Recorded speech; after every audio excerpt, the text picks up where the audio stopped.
जय माता दी। मेरे सभी प्यारे दोस्तों, मैं लक्ष्मी शर्मा बड़ों को चरण स्पर्श, छोटों को प्यार और बराबर वालों को दिल से नमस्कार करती हूँ। आज आप सुनेंगे श्री दुर्गा सप्तशती की तीसरा अध्याय और इस अध्याय में सुनेंगे सेनापतियों सहित महिषासुर का वध। महर्षि मेधा ने कहा, महिषासुर की सेना नष्ट होते देखकर उस सेना का सेनापति चिछूर क्रोध में भर देवी के साथ युद्ध करने के लिए आगे बढ़ा। वह देवी पर इस प्रकार वाणों की वर्षा करने लगा मानो सेमरू पर्वत पानी की धारा बरस रहा हो।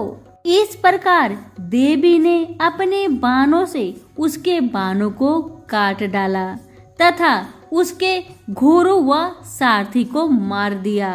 साथ ही उसके धनुष और उसकी अत्यंत ऊंची ध्वजा भी काट कर नीचे गिरा दिया। उसका धनुष कट जाने के पश्चात उसके शरीर के अंगों को भी अपने बाणों से विंध दिया। धनुष, घोड़े और सारथी के नष्ट होने पर वह असुर ढाल और तलवार लेकर देवी के तरफ आया। उसने अपनी तीक्ष्ण धार वाली तलवार से देवी के सिंह के मस्तक पर प्रहार किया और बड़े वेग से देवी की बाई भुजा पर वार किया। किंतु देवी की बाएं भुजा को छूते ही उस दैत्य की तलवार टूटकर दो टुकड़े हो गए। इससे दैत्य ने क्रोध में भरकर शूल हाथ में लिया और भद्रकाली देवी की ओर फेंका। देवी की ओर आता हुआ वह शूल आकाश से गिरते हुए सूर्य के समान प्रज्वलित हो उठा।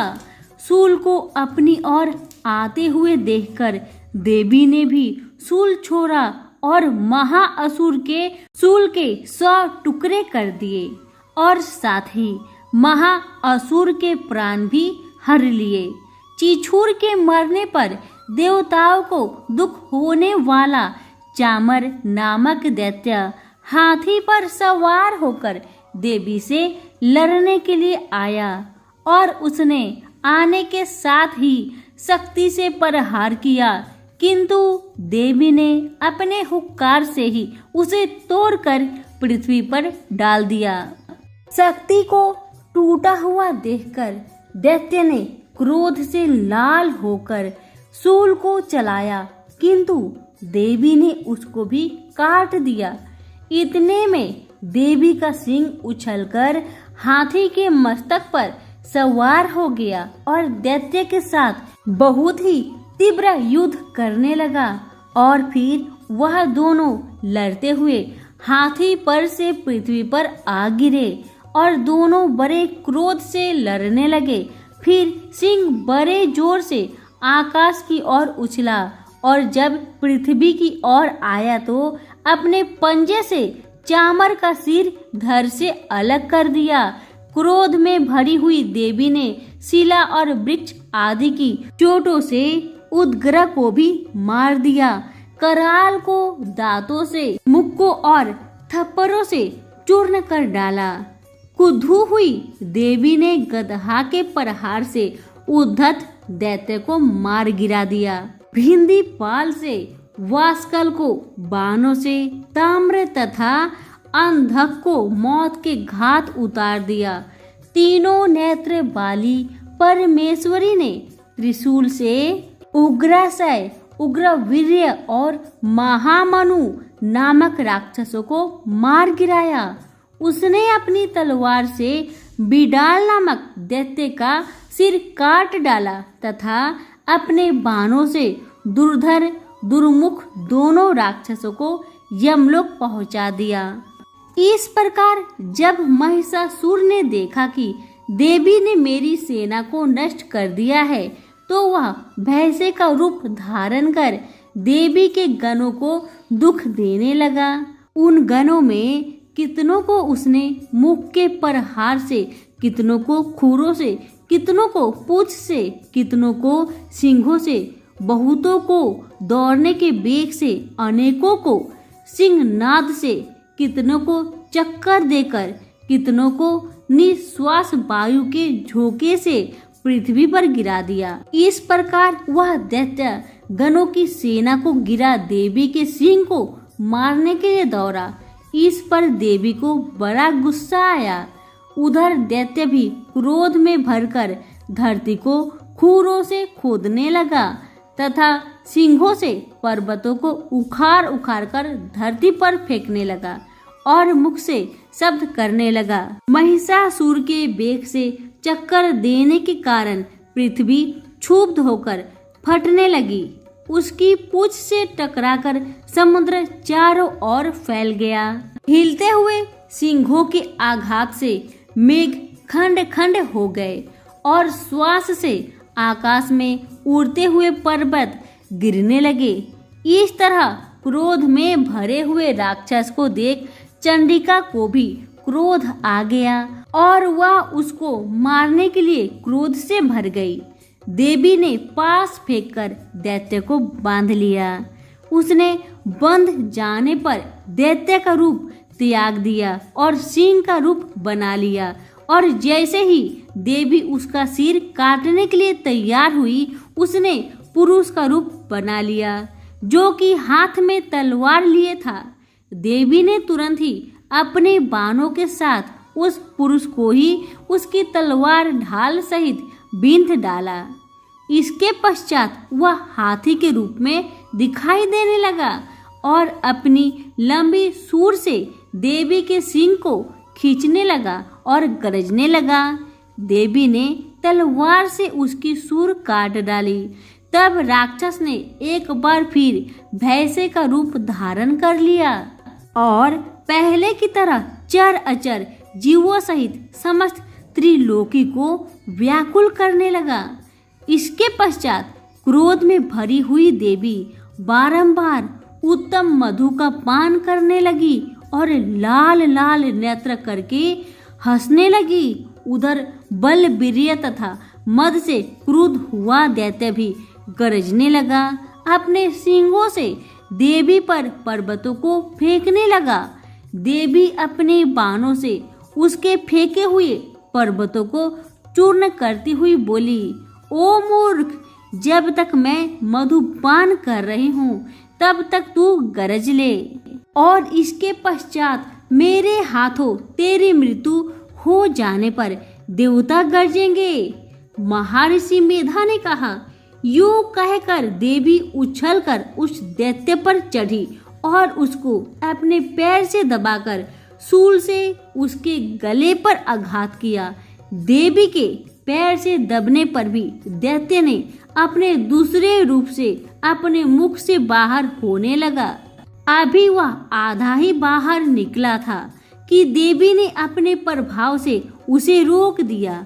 जब वह आधा निकला हुआ दैत्य युद्ध करने लगा तो देवी ने अपने तलवार से उसका सिर काट दिया। इसके पश्चात सारी राक्षस सेना हाहाकार करती हुई वहां से भाग खड़ी हुई और सब देवता अत्यंत प्रसन्न हुए और ऋषियों महर्षियों सहित देवी की स्तुति करने लगे। गंधर्व राज गान करने तथा अप्सराएं नृत्य करने लगी। तो प्रेम से बोलिए दुर्गा मैया की जय हो। महर्षि माधा बोले, देवी ने जब पराक्रमी दुरात्मा महिषासुर को मार गिराया और असुरों की सेना को मार दिया, तब इंद्र आदि समस्त देवता अपने सिर तथा शरीर को झुकाकर भगवती की स्तुति करने लगे। जिस देवी ने अपनी शक्ति से यह जगत व्याप्त किया है और जो संपूर्ण देवताओं और महर्षियों की पूजनीय है, उस अंबिका को हम भक्ति पूर्वक नमस्कार करते हैं। वह हम सबका कल्याण करे। जिस अतुल प्रभाव और बल का वर्णन भगवान विष्णु, शंकर और ब्रह्मा भी नहीं कर सके, वही देवी संपूर्ण जगत का पालन करने के लिए अशुभ भय का नाश करे।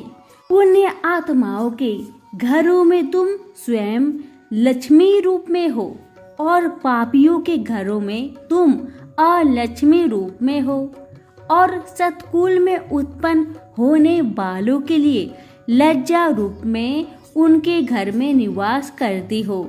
हम उस दुर्गा भगवती को नमस्कार करते हैं।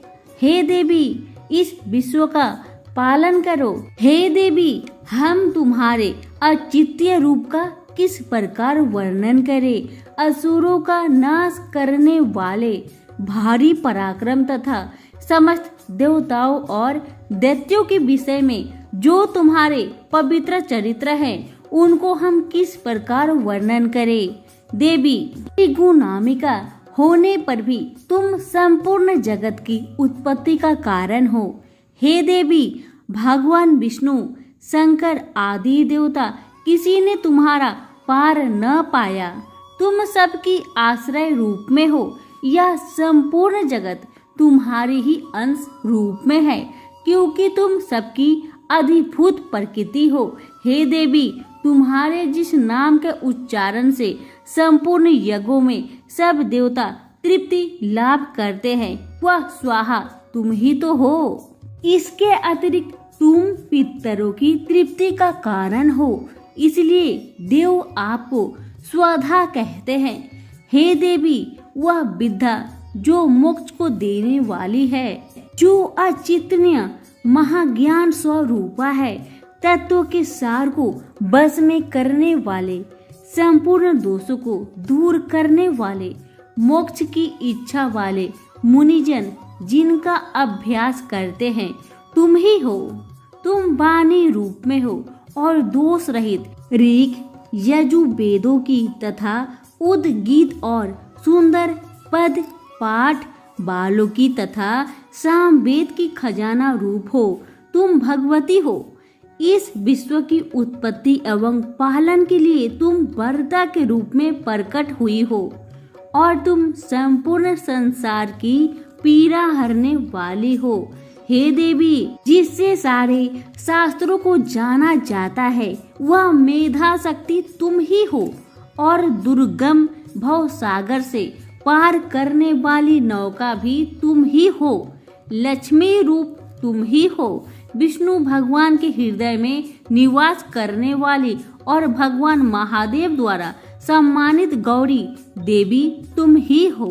मंद मुस्कान वाले निर्मल पूर्ण चंद्र बिंब के समान और उत्तम स्वर्ण की मनोहर कांति से कामनीय तुम्हारे मुख को देखकर भी महिषासुर क्रोध में भर गया। यह बड़े आश्चर्य की बात है। और देवी, तुम्हारा यही मुख जब क्रोध से भर गया, उदय काल के चंद्रमा की भांति लाल हो गया और तनी हुई भौं के कारण विकराल रूप हो गया। उसे देखकर भी महिषासुर के शीघ्र प्राण नहीं निकल गए। यह बड़े आश्चर्य की बात है। आपके कुपित मुख के दर्शन करके भला कौन जीवित रह सकता है। हे देवी, आप हमारे कल्याण के लिए प्रसन्न हो जाइए। आपके प्रसन्न होने से इस जगत का अभ्युदय होता है और जब आप क्रोध हो जाती हैं तो कितने की कुलों का सर्वनाश हो जाता है। यह हमने अभी अभी जाना है, जबकि आपने महिषासुर की बहुत बड़ी सेना को देखते देखते मार दिया। हे देवी, सदा प्रताप देने वाली, तुम जिस पर प्रसन्न हो जाती हो वही देश में सम्मानित होते हैं। उनके धन यश की वृद्धि होती है। उनका धर्म कभी शिथिल नहीं होता और उनके यहाँ अधिक पुत्र, स्त्रियां और नौकर होते हैं। हे देवी, तुम्हारी कृपा से ही धर्मात्मा पुरुष प्रतिदिन श्रद्धा पूर्वक यज्ञ करता है और धर्मा अनुकूल आचरण करता है और उसके प्रभाव से स्वर्ग लोक में जाता है, क्योंकि तुम तीनों लोकों में मनवांछित फल देने वाली हो। माँ दुर्गे, तुम स्मरण करने पर संपूर्ण जीवों के भय नष्ट कर देती हो और स्थिर चित्त बालों के द्वारा चिंतन करने पर उन्हें और अत्यंत मंगल देती हो। हे दरिद्र, दुख व भय हरने वाली देवी, तुम्हारे सिवा दूसरा कौन है। आपका चित्त सदा दूसरों के उपकार में लगा रहता है। हे देवी, तुम शत्रुओं को इसलिए मारती हो कि उनके मारने से दूसरों को सुख मिलता है। वह नरक में जाने के लिए चिरकाल तक पाप करते रहे हैं, किंतु तुम्हारे साथ युद्ध करके सीधे स्वर्ग को जाए, इसलिए ही तुम उनका वध करती हो। हे देवी, क्या तुम दृष्टिपात मात्र से समस्त असुरों को भस्म नहीं कर सकती? अवश्य ही कर सकती हो। तुम्हारा शत्रुओं को शस्त्रों के द्वारा मारना इसलिए है कि शस्त्रों के द्वारा मरकर स्वर्ग लोक को जाए। इस तरह से हे देवी, उन शत्रुओं के प्रति भी तुम्हारा विचार उत्तम है। हे देवी, तुम्हारे उग्र खड्ग की चमक से और त्रिशूल के अग्र भाग की कांति से समूह से असुरों की आंखें नहीं फूटी। उसका कारण यह था कि वे किरणों से शोभायमान तुम्हारे चंद्रमा के समान आनंद प्रदान करने वाले सुंदर मुख को देख रहे थे। हे देवी, तुम्हारा शील बुरे वृत्तांत को दूर करने वाला है और सबसे अधिक तुम्हारा रूप है जो न कभी चिंतन में आ सकता है और न ही जिसकी दूसरों से तुलना हो सकती है। तुम्हारा बल व पराक्रम उनका भी नाश कर चुके थे। इस तरह अपने शत्रुओं पर भी दया प्रकट की है। हे देवी, तुम्हारे बल की किसके साथ बराबरी की जा सकती है तथा शत्रुओं को भय देने वाला इतना सुंदर रूप भी और किसका है? हृदय में कृपा और युद्ध में निष्ठुरता, यह दोनों बातें तीनों लोकों में केवल ही में देखने में आई है। माता, युद्ध भूमि में शत्रुओं को मारकर उन्हें स्वर्ग लोक में पहुंचाया है। इस तरह तीनों लोकों की तुमने रक्षा की है तथा उन उन्मत्त असुरों से जो हमें भय था उसको भी तुमने दूर किया है। तुमको हमारा नमस्कार है। हे देवी, तुम शूल तथा खड्ग से हमारी रक्षा करो तथा घंटे की ध्वनि और धनुष की टंकार से हमारी रक्षा करो। चंडिके, आप अपने शूल को घुमाकर पूर्व, पश्चिम, दक्षिण तथा उत्तर दिशा में हमारी रक्षा करो। तीनों लोकों में जो तुम्हारे सौम्य रूप है तथा घोर रूप है, उनसे हमारी रक्षा करो तथा इस पृथ्वी की रक्षा करो। अंबिके, आपके कर पल्लवों में जो खड्ग, शूल और गदा आदि शोभा पा रहे हैं, उन सब से हमारी रक्षा करो। महर्षि बोले कि इस प्रकार जब सब देवताओं ने जगत माता भगवती की स्तुति की और नदन वन के पुष्पों तथा गंध अनुलेपनों द्वारा उनका पूजन किया और फिर सबने मिलकर जब सुगंधित व दिव्य धूप द्वारा उनको सुगंध निवेदन की, तब देवी ने प्रसन्न होकर कहा, देवताओं, तुम सब मुझसे मन वंचित वर मांगो। देवता बोले, भगवती, तुमने हमारा सब कुछ कार्य कर दिया, अब हमारे लिए कुछ मांगना बाकी नहीं रहा, क्योंकि तुमने हमारे शत्रु महिषासुर को मार डाला है। हे महेश्वरी, तुम इस पर भी यदि हमें कोई वर देना चाहती हो तो बस इतना वर दो कि जब जब हम आपका स्मरण करें तब तब आप हमारी विपत्तियों को हरण करने के लिए हमें दर्शन दिया करे।